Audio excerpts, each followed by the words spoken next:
find fulfillment in life? Is that not something that each and every one of us desires and is searching for? What is your purpose? And do you even believe that you have the potential to be anything more than you are right now? You see, I believe that the answers to these questions reside with our perceptions. The definition of our perceptions is the neurophysiological processes, including memory, in which an organism becomes aware of and interprets its external stimuli. It's a way of regarding, understanding, and interpreting something. Perception affects all of us throughout our lives, in the long term, day to day, and moment to moment. It's the difference between finding $20 in the laundry. Now think back to that moment when you lost it. Do you even recall it, losing it? Were you even mad? Probably not. And then look at when you get that $20 parking ticket and you let it destroy your day. I believe that perceptions can be illustrated by the lenses that we choose to wear. Some of us choose rose-colored glasses and are very overtly optimistic. Some of us look at life on a grayscale, where we find the bad in everything, even in things that may be good. That nothing ever goes right for me, and it's always something. And then there's those of us that wear blinders, that do not address the uncomfortable things in life and just let life lead us and expect it. So, with all these different lenses to choose from, and there are many more, what is the key to that balance? How do we find the balance between all of these lenses? And that is mindfulness. Mindfulness is defined as a mental state, achieved by focusing one's attention on the present moment, calmly acknowledging one's feelings, the impact of your thoughts, and the way that your body interacts with its environment. You see, there's nothing wrong with being affected negatively by reality, because injustice does happen, and sometimes we're the victim of it. But I believe that the only way to overcome injustice and powerlessness is through awareness. Yes. You know, I have been 3 people in my life. One was a victim. Daughter of alcohol and drug-addicted parents, overweight, with deep self-loathing tendencies. She definitely had body image issues. She was lonely, insecure, and didn't feel that she belonged, not at home, not at school, and not even with her own friends. She would look at her friends and watch them interact, belonging and connecting with one another, but never quite fell in sync with them. She perceived the world in terms of what other people had, of what she didn't have. She was fixated desperately on the negative space in her life, which allowed her to define her perceptions of her world and herself.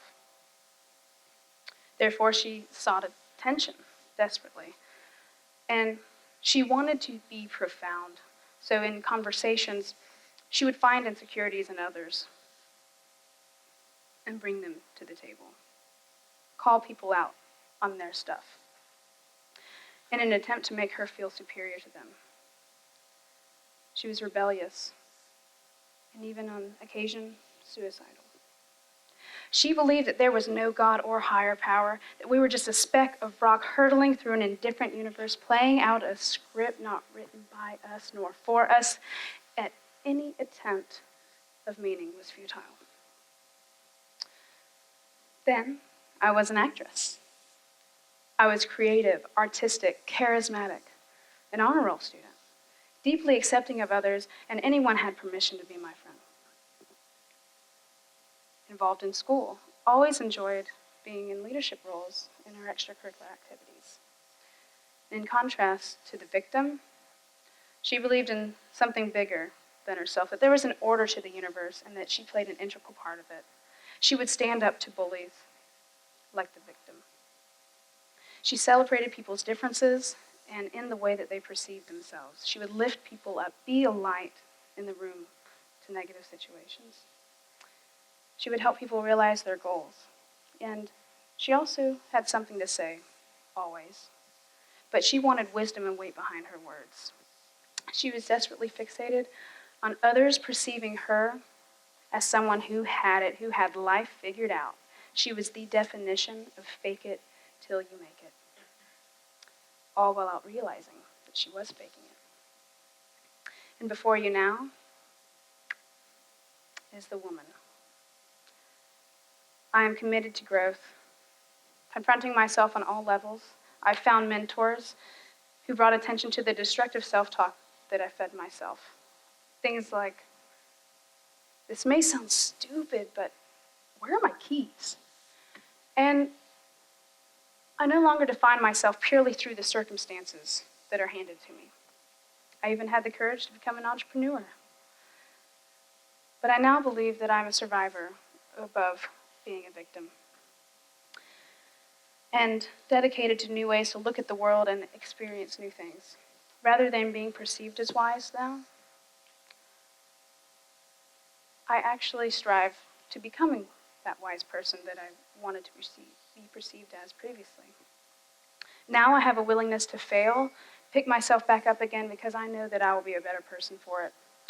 And rather than faking it till I make it, I realize that life is a book and I am the author.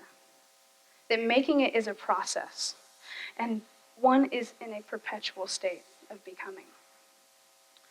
I am now empowered to forgive myself and be great for myself so that I can then be great for others.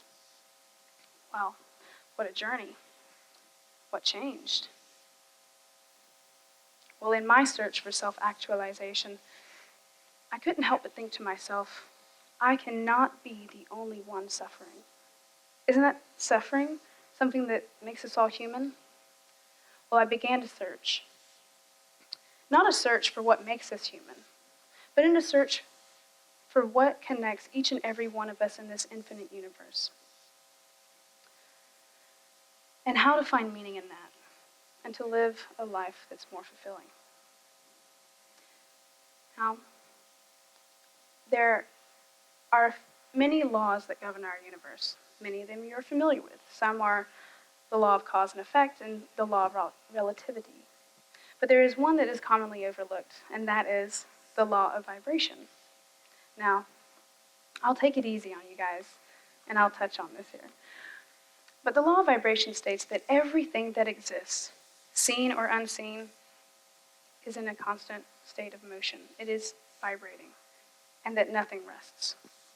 Everything from you, me, this building, color, and even the very air that we breathe have one thing in common, and that is that we can all be broken down into tiny little pieces, the purest bones of ourselves. And that is pure energy or light. All of these vibrations have their own frequency. See, a vibration is just, the rate of vibration is a frequency. And they are unique to one another.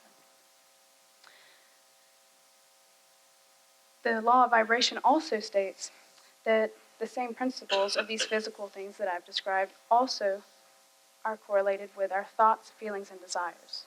They're applicable. See, the thoughts that we choose actually have the power to change our personal vibrational frequency. Because you see, a feeling is our body's conscious recognition of what vibrational frequency we are in. So, if you're in a negative vibration, you may experience emotions like sadness, anger, or jealousy. When you're in a positive vibration, you may feel emotions of happiness and compassion. Like really does attract like. And knowing that, the things and the people that we are in harmonious vibration with are attracted to us. I mean, think about your friend group. You all have to have some things in common, a mindset, a goal, an aspiration. It's like the old saying goes, birds of a feather flock together, and misery loves company. See, I believe these facts illustrate that our perception on the world can make an impact on our experiences within it. Dr. Viktor Frankl, a psychiatrist and Holocaust survivor, wrote a book called Man's Search for Meaning.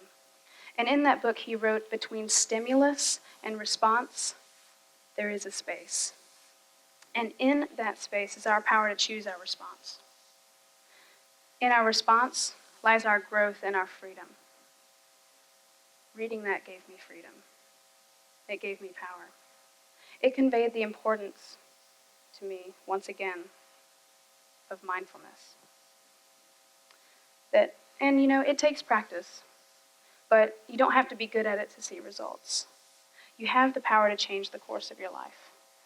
Like how I was once a background character in mine, and now I'm the author.